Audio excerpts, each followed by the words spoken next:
နော်အေးခေတ်မှာဖျားရခင်ကားတဲ့အောက်ကရေလဲထွက်စီတယ်အပေါ်ကရေလဲချစီတယ်မိုးကရက်40ရွာတယ်မိုးရွာတာပဲမို့အောက်ကရေတွေပေါက်ထွက်တာမြေကြီးတွေကရေတွေပေါက်ထွက်တဲ့ဆိုကြောင့်မို့အဲ့ဒီရက်ပေါင်း40ပဲမိုးရွာလိုက်တယ်တကပါလုံးရေလွှမ်းသွားတယ်ရေကဘယ်လောက်နေလဲရက်ပေါင်း150နေတယ်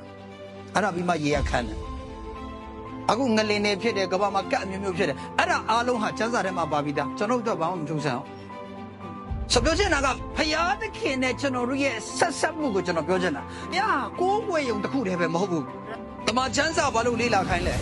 ။ခမည်းဘယ်သူလဲဆိုတော့မြင်ခိုင်းတယ်။နှစ်ကောအခန်းကြီး3ငယ်18မှာမင်းတို့ကတဲ့ကိုမှန်နဲ့ကြည့်တဲ့ခါမှာတဲ့မျက်နှာဖုံးကိုဖယ်ပြီးကြည့်ရမယ်တဲ့။မျက်နှာဖုံးကိုဖယ်ပြီးတော့မှအဲ့ဒီမှန်တဲ့ကိုကြည့်တယ်။မှန်တဲ့ကိုကြည့်ရင်တဲ့သခင်ဖယားရဲ့ဘုံအတည်ကိုမြင်ရမယ်။တကယ်တော့မှန်နဲ့ကြည့်ကိုရုပ်ကိုပဲမြင်ပါမဟုတ်ဘူးဘုရားသခင်ဘာပြောလဲ။အဲ့ဒီမှန်တဲ့ကိုကြည့်ရင်တဲ့သခင်ဖယားရဲ့ဘုံအတည်ကိုမြင်တဲ့သူဖြစ်ရမယ်။သမာတရားဆိုတာကသင်ရဲ့ဖြစ်ခြင်းအမှန်ကိုသင်ရဲ့အခုလက်ရှိရှိနေတဲ့ဘဝကိုပဲကြည့်မြင်ခိုင်းတာမဟုတ်ဘူး။သမာတရားရဲ့သဘောတဘာဝဟာဖယားသခင်သင်ပေါ်မှာဘာအလိုရှိတာလဲဆိုတာကိုမြင်သွားစေတယ်။ Hallelujah. Amen.